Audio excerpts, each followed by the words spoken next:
네, 오늘 사사기 이제 19장 말씀을 갖고 왔는데요. 사실 이제 사사기를 보려면 1장부터 쭉 순서대로 보는 게 좋습니다. 네, 이제 사실 1장부터 쭉 보기에는 좀 내용이 많고, 자, 오늘 특별히 사사기 19장 내용을 준비한 이유는 저희들이 가끔 이제 그런 질문을 하시는 분들이 계시더라고요. 하나님이 살아계시면 어떻게 이렇게 세상이 악할 수가 있냐? 이렇게 정말 있을 수 없는 일이 세상에서 일어나는데 도대체 하나님은 뭐 하고 계신 거냐? 하나님은 정말 하나님이 계시면 어떻게 이런 일이 일어날 수 있냐? 뭐 하여튼 그런 주제를 가지고 질문하시는 경우들이 있는 것 같아요. 때로는 특별히 이제 어떤 끔찍한 뉴스들이나 이런 걸 볼 때 정말 하나님이 계신가? 인간에 대한 환멸이 들기도 하고 하나님의 공의로움에 대해서 의심이 들기도 하고. 근데 오늘 이제 그래서 그 주제에 답하기 위해서 이 성경 사사기 19장을 갖고 왔는데요. 사사기 19장을 보면은 일단 사사기 전체 이제 하나의 주제적인 흐름은 뭐냐면 하나님이 왕이 되시지 못할 때, 그러니까 하나님의 통치로부터 떠났을 때 인간은 어디까지 악해질 수 있는가를 이제 사사기는 보여주고 있습니다. 비록 하나님의 언약 백성인 이스라엘임에도 불구하고 하나님의 통치가 떠날 때 인간이 어디까지 악해질 수 있는가. 오늘 본문의 이제 1절에 보면은 이스라엘의 왕이 없을 그때에 에브라임 산지 구석에 거류하는 어떤 레위 사람이 유다 베들레헴에서 청을 맞이하였다. 이제 그 내용이 나옵니다. 이 레위 사람은 이제 예배하는 사람이죠. 예배하는 사람인데 베들레헴에서 청을 맞이하였다. 이것도 뭔가 좀 수상합니다. 그러니까 하나님을 예배해야 되는 레위 사람이 베들레헴에서 첩을 맞이했다는 것도 좀 내용이 이상하죠. 그런데 그 첩은 또 행음을 하고 남편을 떠나 자기 아버지의 집에 돌아갔대요. 거기서 이제 넉 달을 지냅니다. 그랬더니 이 남편이 이제 그 여자를 다시 데려오려고 베들레헴에서 그 여자의 집에 갑니다. 3절에 보니까 그의 남편이 그 여자에게 다정하게 말하고 그를 데려오고자 하여 그의 아버지의 집에 들어가니 그 여자의 아버지가 그를 보고 기뻐하니라. 자, 레위인은 하나님을 예배하는 사람이죠. 이제 예배하는 사람이기 때문에 백성들의 죄를 속량해서 하나님 앞에 나아가게 해야 하는 사람인데 지금 본인도 뭔가 죄를 짓고 있고 뭔가 하나님 기뻐하지 않는 일을 하고 있을 뿐만 아니라 본인의 이제 첩이 자신을 떠나서 죄를 지은 거에 대해서 1절 해결하지 않고 3절에 보듯이 다정하게 말하고 그를 데려오려고 지금 그의 집에 간 상태입니다. 자, 그러면은 한번 생각해 보세요. 지금 이 여자의 아버지의 집은 무엇을 상징할까요? 이 아버지가 이 여자가 그러니까 남자가 이 남편이 여자를 못 데려가는 게 하지 않고 다만 그 남편을 3일 동안 머물게 하다가 계속 그가 이제 돌아가는 것을 딜레이를 시킵니다. 그러니까 이 장인이죠. 장인이 계속 이제 하루만 더 있다가 하루만 더 있다가 조금만 더 쉬다가 계속 그렇게 이야기를 하니까 이제 이 주인공 남자가 레위 사람이 자기가 원래 가야 될 길을 가지 못하고 이제 계속 머무르는 거죠. 계속 머무르는데 자, 우리가 이 그림을 볼 때 봐야 되는 건 뭐냐면 지금 죄가 눈에 보이진 않지만 해결되지 않는 죄가 지금 우리는 계속 커지고 있는 걸 봐야 합니다. 보이시나요? 이 본문을 볼 때 이 사건을 보면 안 되고 눈에 보이지 않지만 이 해결되지 않은 죄가 계속 커지고 있는 걸 봐야 되는 거죠.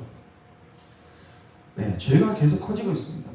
그러니까 죄를 해결해야 되는 당사자가 죄의 한복판에 들어가서 그 죄를 깨끗하게 씻어내고 그것을 정리하는 게 아니라 그것을 더 키우고 있을 뿐만 아니라 그 여자의 아버지로 인해서 그것이 더 지금 배양되고 있는 거예요. 그러니까 이 남자는 어쨌든 재빨리 나와서 빨리 자기 갈 길을 가서 이 여자를 데리고 가서 속량을 하고 이렇게 해야 되는데 이제 그러지 못하고 계속 자기의 집에 머무르면서 이 집이 뭐라고 해야 될까요? 그러니까 그 죄를 더 키우는 공간이 됩니다. 그러니까 어떤 의미에서 보면은 이 여인의 아버지는 사실은 사탄을 상징한다고 볼 수도 있어요. 우리로 하여금 그러니까 사탄이 하는 일이 무엇이겠습니까? 하나님의 백성들로 하여금 원래 해야 될 일들을 못하도록 계속해서 딜레이를 시키고 계속해서 어떻게 표현하면 영적으로 약화를 시키고 있는 것이죠. 네. 그래서 사실은 이미 벌써 문제는 커지고 있었던 것입니다. 이미 이 상황, 모든 나쁜 상황이 벌어지기 전에 이미 문제는 보이지 않는 세계에서 커지고 있었던 거예요. 자, 어쨌든 이 남자가 이제 정리를 합니다. 정리를 하고 일어나서 이제 길을 떠납니다. 길을 떠나는데, 자, 이때부터 어떤 일이 생기냐면 다 꼬여요. 다 꼬입니다. 뭐냐면 종이 이제 얘기를 합니다. 종이 주인에게 이르되 청하건대 11절에 보면은 종이 주인에게 이르되 청하건대 우리가 돌이켜 여부스 사람의 이 성읍에 들어가서 유숙합시다 하니 주인이 그에게 이르되 우리가 돌이켜 이스라엘 자손에게 속하지 아니한 이방 사람의 성읍으로 들어갈 것이 아니니 기구하러 나아가리라 하고. 자, 그러니까 보세요. 종은 현실적으로 판단을 했어요. 종은 주인에게 도움이 되기 위한 조언을 했습니다. 그런데 주인이 자기 딴에는 성경적인 선택을 한 거죠. 이스라엘 자손에게 속하지 아니한 이방 사람의 성읍으로 들어가지 마자. 그러니까 이 표면적인 것만 보면 이 사람은 지금 말씀을 지키고 있는 것처럼 보여요. 하나님의 뜻을 지키고 있는 것처럼 보여요. 그런데 앞서 말씀드렸죠. 이미 보이지 않는 문제는 계속 커졌던 거예요. 죄의 문제들은 해결되지 않고 지금 이 레이 사람과 이 주변 사람들이 이미 가득 채우고 있었던 거죠. 그렇기 때문에 그가 이제 결국 가는 것은 14절에 보면 베냐민에 속한 기브아에 갑니다. 베냐민은 이제 이스라엘 지파 중에 하나죠. 실제로 이제 야곱의 아들들 중에 하나가 그들의 조상이고 그 베냐민부터 난 후손들이 있는 곳이 이제 기브아입니다. 그러니까 이제 이스라엘 백성들의 지역이니까 안심하고 거기를 갔는데 아무도 이제 그를 유숙하는 자가, 그러니까 영접해서 유숙하게 하는 사람이 없었던 거예요. 자, 뭔가 좀 공포 영화스러운 분위기가 이제 15절에 보면 있습니다. 근데 이제 저녁 때 한 노인이 밭에서 일하다가 돌아오니 그 사람은 본래 에브라임 산지 사람으로서 기브아에 거류한 자 그곳 사람들은 베냐민의 자손이더라. 그러니까 이 사람이 이 노인을 만나는데 이 노인은 본문에 보듯이 에브라임 산지 사람이라는 거예요. 그러니까 같은 어떻게 보면 동네 사람, 고향 사람을 만난 겁니다. 얼마나 반갑겠습니까? 그러니까 이 노인이 그래서 선의를 가지고 그 레위 사람과 그 일행들을 맞이를 합니다. 어디로 가냐? 그래? 우리 집에 와라. 이렇게 해서 이 노인이 그에게 선의를 베풀어요. 20절에 보시면 그 노인이 이르되 그대는 안심하라. 그대의 쓸 것은 모두 내가 담당할 것이니 거리에서는 유숙하지 말라 하고. 자, 그래서 20절에서 21절을 보면은 그림이 이제 해피엔딩이 되나?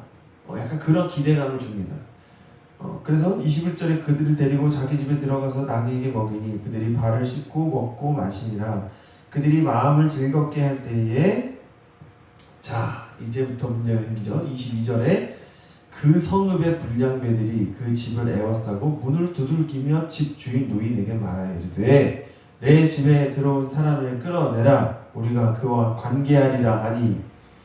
자 보십시오. 오늘 제가 좀 이미 힌트를 드렸어요. 지금 사건은 22절에서 벌어졌는데 여러분 눈치채셨겠지만 사실 사건은 22절에서 벌어졌지만 이미 문제는 1절부터 시작되고 있었어요. 눈에 보이지 않는 죄의 문제들이 1절부터 계속 지금 진행이 되고 있었고, 특별히 이 남자가 자기 첩을 데리러 갔을 때 자기 그 장인의 집에서 바로 나오지 않고 며칠을 거기서 죄가 더 커지는 것을 허용했다가 이제 그 보이지 않는 세계의 죄에 쌓인 문제들이 22절에 터진 겁니다. 그러니까 이게 이제 사건적으로 보면은 불량배들이지만 어떤 물리적 사람과 상황으로 나타났지만 사실 이 보이지 않는 세계에서 그 죄의 냄새를 맡고 악한 영적 귀신들이 들러붙은 거죠. 그러니까 그들이 어떻게 표현하면 좀 단순한 예로는 그 동네 사람들을 충동질을 해서 이 레이 사람이 있는 곳으로 이 불량배들이 모이게 한 겁니다. 이 사건은 이제 우리가 잘 아는 창세기 사건이랑 비슷하죠. 창세기 사건에서 아브라함의 조카 롯의 이야기랑 비슷한 부분이 있습니다. 아무튼 이 불량배들이 이제 집을 에워싸고 문을 두들기는데, 자, 그 사람들이 누굴 원하냐면은 그 여자들을 원하는 게 아니라 그 레위 사람을 원합니다. 그 레위 사람을 강간하겠다고 지금 불러냅니다. 그러니까 이 노인은 정말 착한 사람이에요. 노인은 그러지 마라. 이 사람 이런 짓을 하지 마라. 내 딸이나 이 사람의 첩을 데려가라 했는데 참 그것도 사실 정상적인 건 아니죠. 그러니까 이 노인도 지금 사실 뭐 정상적인 판단을 하고 있지 않습니까? 그러니까 지금 이 상황을 우리가 전체적으로 보면은 하나님의 온전한 뜻이 이루어질 수 없는 상황과 환경 속에서 옳은 것, 바른 것, 착한 것을 하는데 계속 그것이 꼬이고 무너지는 것을 우리는 보고 있어요. 자, 그래서 25절에 이 무리가 이제 그 얘기를 듣지 않으니까 이 사람이 이 레위 사람이 자기 첩을 붙잡아서 그들에게 밖으로 끌어놓습니다. 그러니까 이 사람들이 이 폭력배들이 그 여자와 관계하고 밤새도록 그 여자를 강간해서 새벽에 내놓으니까 이 여자가 죽은 거예요. 엄청난 학대를 당한 거죠.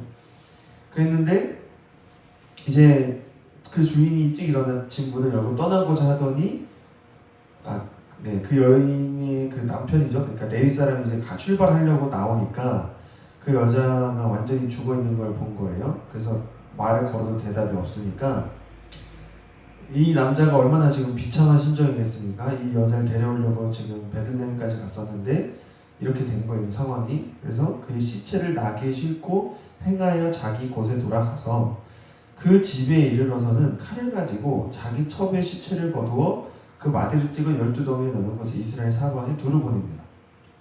그러니까 상황만 듣고 보면 토막살이인데 이미 죽은 시체죠. 그러니까 시체를 이제 토막으로 내서 이스라엘에 보내는 거예요. 그러니까 이것을 보는 모든 이스라엘 민족들이 엄청난 충격을 받습니다. 30절에 보니까 그것을 보는 자가 다 이르되 이스라엘 자손이 애굽 땅에서 올라온 날부터 오늘까지 이런 일은 일어나지도 아니하고 보지도 못하였도다. 이 일을 생각하고 상의한 후에 말하자 하니라.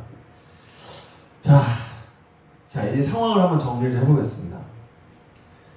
자 30절에서 지금 이게 전 민족 그리고 온 나라의 문제로 지금 비화가 됐어요. 그런데 사실 여러분 문제가 어디서부터 시작이 됐습니까? 사실은 1절부터 시작이 되고 있었어요. 1절에 뭐예요? 첫 번째는 이스라엘에 왕이 없었다는 거예요. 다 각자가 자기가 왕이 돼서 살고 있었고, 두 번째는 하나님을 예배해야 되는 레위 사람이 유다 베들레헴에서 첩을 맞이했다. 그러니까 하나님을 예배해야 되는 제사장이 타락했다. 영적으로 타락했다. 그것이 중요한 두 번째 문제고, 그리고 세 번째는 뭐냐면 이 사람이 이 죄가 해결되지 않은 상태에서 죄를 없앤 게 아니라 죄를 배양했다는 겁니다. 그 죄를 배양하는 데 있어서 또 역할을 한 게 2절에 나오는 그 첩의 아버지죠. 제가 사탄의 상징이라고 얘기를 했는데 마귀가 꼬신 거예요. 계속 너는 괜찮아. 죄를 지어도 괜찮아. 죄를 지어도 따뜻하게 안아줄 수 있어. 사랑해줄 수 있어. 우린 뭐 다 죄인이지 뭐. 이러면서 죄를 갖고 부둥켜 서로 껴안고 즐겁게 지는 겁니다. 행복하게. 그러니까 이 죄가 커지고 커지니까 결국에 이 종의 현명한 조언 그리고 이 노인의 어떤 인간적인 어떤 편의를 봐주는 인간적인 애정, 인간적인 어떤 관심과 배려조차도 결국 터지는 사건을 막지 못했고, 그래서 이 기브아 땅에서 터진 이 엄청난 사건, 이 사건은 사실은 이 레위 사람의 죄가 일으킨 결과물인데, 그는 끝까지 이 문제에 대한 책임을 자신이 지지 아니하고 하나님 옆에서 해결을 하지 않고 어떻게 해야 분풀이를 하냐면 이스라엘 자손에게 이 사건을 알림으로 인해서 온 민족으로 하여금 공분을 불러일으키게 만듭니다. 자, 그래서 오늘 저희가 보지 않게 내일 아마 좀 이 결과를 좀 확인을 하려고 하는데, 자, 이 사건이 결국에는 온 민족을 분열시키게 되고 온 민족이 이 문제 때문에 수만 명이 죽게 됩니다. 그러니까 이 레위 사람 한 명의 죄가 그가 하나님 앞에서 해결해야 되는 이 작은 불씨와 같은, 정말 누가 관심도 가져주지 않는 그 작은 불씨가 커지고 커져서 온 민족을 분열시키고 수많은 사람들을 죽게 하고 엄청난 후유증을 남기는 전쟁으로까지 비유화가 되게 된다는 것이죠. 그러니까 이 죄의 파괴력이라는 게 얼마나 무시무시한지에 대해서 오늘 이 사사기 19장은 보여주고 있습니다.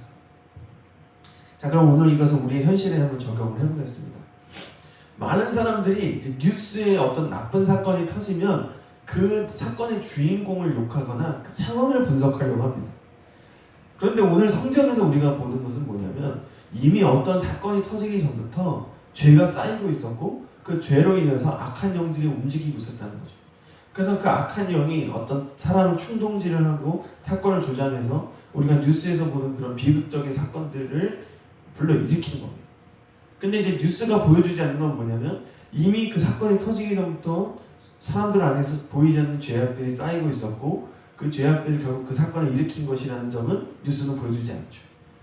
그러니까 우리는 뉴스나 이런 걸 보면서 하나님은 어디 계시지? 하나님은 도대체 뭐하고 계시지? 이런 식으로 단편적으로 판단을 한다는 겁니다. 그런데 오늘 성경의 말씀은 무엇입니까? 모든 문제의 출발은 무엇이었습니까? 하나님을 왕으로 섬기지 않는 것, 그리고 무엇보다도 백성들의 죄를 속량해야 되는 제사장들이 하나님과의 관계가 끊어지고 자기 마음대로 행함으로 인해서 영적인 예배를 상실한 것, 결국 그 예배가 무너지기 시작함으로 인해서 민족이 타락하게 되고 민족의 타락으로 인해서 이런 아픈 사건들과 악들이 일어나게 되었다라는 것입니다. 그것이 오늘 본문에서 우리에게 이야기해주고 있는 것입니다. 그렇다면 정리를 해보면 그렇습니다. 여러분, 우리가 뉴스에서 어떤 나쁜 사건을 보고 비판하고 판단할 수 있습니다. 그런데 정작 중요한 것은 정말 우리가 이 나 자신과 민족의 죄악을 회개하게 하는 하나님 앞에서의 회개의 자리, 회개를 통해서 하나님과 관계가 회복되는 그 예배의 삶을 우리가 살고 있냐는 것이죠. 정말 이 땅과 내 주변 사람들의 관계가 깨끗해지는 그 하나님과의 만남이 회복되는 예배가 있다면 적어도 그 사람과 그 사람 주변에서는 이와 같은 일들이 벌어질 수가 없다는 것입니다. 그런데 우리가 그 보이지 않는 숨어있는 죄를 방관하고 그리고 그 방임한 죄가 점점점 불을 키우게 되면 하나님과의 관계도 망가지지만 궁극적으로는 인간과 인간 사이도 무너뜨린다는 거예요. 죄가 가진 파괴력이 그렇습니다. 무시무시합니다. 보이지 않지만 결국 모든 걸 망가뜨립니다. 모든 선한 행위들과 모든 선한 의도까지도 다 무너뜨리는 겁니다. 아무리 인간이 서로 배려하려고 하고 이해하려고 애를 써도 그 작은 죄악들이 쌓이고 쌓이면 결국 돌이킬 수 없는 사건을 불러일으킨다는 것이죠. 자, 그러면 우리는 이거에 대해서 하나님을 원망할 수 있습니까? 그럴 수 없습니다. 왜냐하면 하나님은 이미 이스라엘 민족의 주인이 되셨고 언약을 주셨고 이스라엘 백성들의 왕이 되겠다고 이미 그의 조상들에게 약속을 하신 상황이었습니다. 그리고 조금 이제 다음 장에 보겠지만 하나님이 이 상황을 다 알고 계셨어요. 다 보고 계시는데 그럼 왜 하나님은 이걸 개입하셔서 막지 않으시냐, 이제 그것들을 우리가 나중에 보게 될 테지만 사실은 하나님이 보실 때는 이 기브아 사람들에게 강간을 당해서 시체가 된 그 첩, 사실은 우리의 영적인 상황이 그와 같다라는 겁니다. 마귀와 귀신들에게 둘러싸여서 죄로 인해서 영적으로 완전히 유린당해서 시체와도 같은 상황이 지금 우리의 영적인 상태라는 거예요. 그렇기 때문에 이 다음 장에 보면은 하나님 이제 기브아에 있는 베냐민 민족과 나머지 이스라엘 민족들이 대판 전쟁을 붙는데 우리가 생각할 때는 뭔가 정의로울 것 같은 나머지 이스라엘 민족들이 계속 이겨야 될 것 같지만 베냐민 민족들이 초반에는 계속 이기는 것을 보게 됩니다. 왜 하나님은 그것을 허용하셨을까? 하나님이 왜 베냐민 민족들이 승리하는 것을 허용하셨을까? 그것을 우리가 깊이 보면은 결국 지금 하나님이 우리에게 이 사사기를 통해서 보여주시고자 한 것은 그만큼 우리가 철저하게 마귀의 첩이 되어서 마치 마귀의 놀이개가 돼서 마귀에게 완전히 유린당하는 삶을 살고 있다는 것이죠. 그리고 그것에 대해서 하나님이 얼마나 분노하시는지 그 하나님의 분노를 지금 삼키고 있는 것을 우리는 보게 됩니다. 그러니까 사실 상황만 놓고 보면 가장 화가 난 사람은 이 레위인이지만 분노하는 사람은 레위인이지만 진짜 분노하신 분은 하나님이신 겁니다. 그러니까 어떤 의미에서 보면은 이 사건의 최종 피해자도 하나님이시고 가장 크게 분노하시는 분도 하나님이시라는 거예요. 우리가 뉴스에서 어떤 아이가 괴롭힘을 당하고 폭행을 당하고 비극을 겪을 때 사실 그 상황에서 가장 큰 고통을 겪는 당사자는 그 아이보다도 그 아이를 직접 만드시고 그 아이 안에 함께 하시는 하나님이 그 상황의 최종 피해자이자 가장 분노하시는 분이라는 것이죠. 여러분 어떠십니까? 이제 오늘도 뉴스가 나올 겁니다. 내일도 뉴스가 나올 거고요. 아마도 우리가 이 땅에 사는 동안 계속해서 뉴스는 사건의 결과들을 우리한테 보여줄 겁니다. 근데 오늘 성경은 우리에게 보여줍니다. 사건의 결과 이전에 이미 보이지 않는 영적인 사건들이 있다. 그것은 바로 하나님과 우리 사이의 죄의 문제들이다. 그 죄의 문제가 해결되지 않을 때 그것은 실제적인 상황과 사건으로 우리한테 다가온다 라는 경고를 지금 이 사사기 19장은 우리에게 주고 있습니다. 그런데 여기까지만 이야기를 하면 여러분 굉장히 무거우실 수도 있어요. 마음이 이게 인생이 힘들구나, 굉장히 신앙생활도 무거운 거구나. 그런데 오늘 이제 제가 좀 마저 말씀을 드리고 기도하고 싶은 것은, 어제도 제가 말씀드렸지만 궁극적으로 이 성경 전체의 주제에서 보면은 이제 신약 성경까지 포함해서 말씀드리면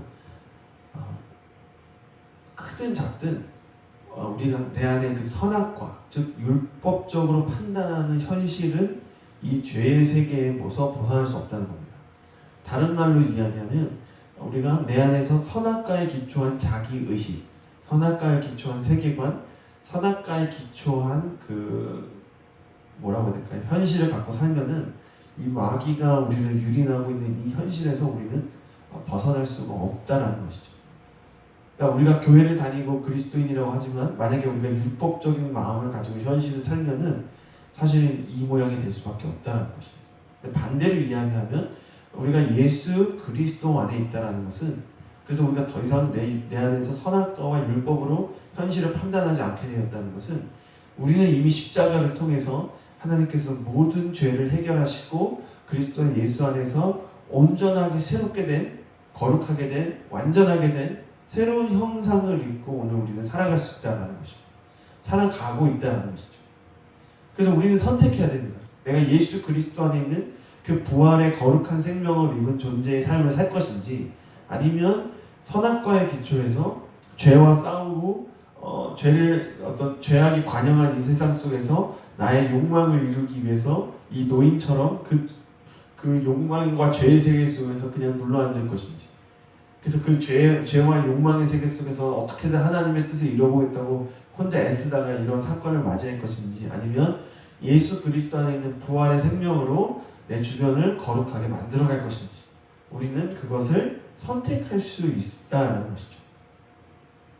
그래서 오늘 이 말씀을 적용을 잘해야 됩니다. 1차적으로는 그렇구나, 죄 문제가 해결이 되지 않으면 큰 일이 생기는구나, 이것은 1차적인 거죠. 구약적인 거죠. 그런데 2차적으로 본질적으로 이제 보면은 신약의 관점에서 보면 그렇구나, 선악과를 먹고 사는 인생은 거기서 거기구나, 이 세계를 벗어날 수가 없구나, 십자가를 건너서 십자가를 통해서 하나님 나라로 내가 들어가야만 우리 안에 평강이 있고 기쁨이 있고 생명이 있고 충만함이 있고 거룩함이 있고 모든 하나님 나라의 좋은 것들은 다 예수님 안에 있는 거구나 라고 하면서 우리가 더 예수님 안에 있기를 사모하고 그 예수님 안에 꽉 붙잡혀 있는 것이 우리 인생의 축복의 중요한 비결이다라는 것이죠.